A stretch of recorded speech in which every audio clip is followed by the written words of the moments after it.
नमस्कार मु स्वप्ना आपण मानकु एमटीवी को स्वागत जनाउछि।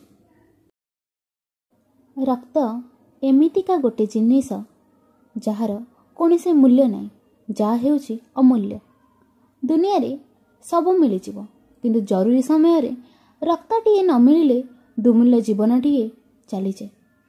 आउ एही रक्तटीए जोगड़ करबा बा निज देहरु देबा मध्य एते सहज होई न थाए। बहुत लोक सब बुझी जानी मध्य रक्त देवाकू राजी हुअंती नहीं। रक्त देवा द्वारा शरीर सुस्थ रुहे, शरीर रे नूतन रक्त कणिका सृष्टि हुए। छोट मोट रोग यथा ज्वर थंडा मध्य हुए नहीं, किंतु शिक्षित समाज ये सब बुझी मध्य अबुझा हुए।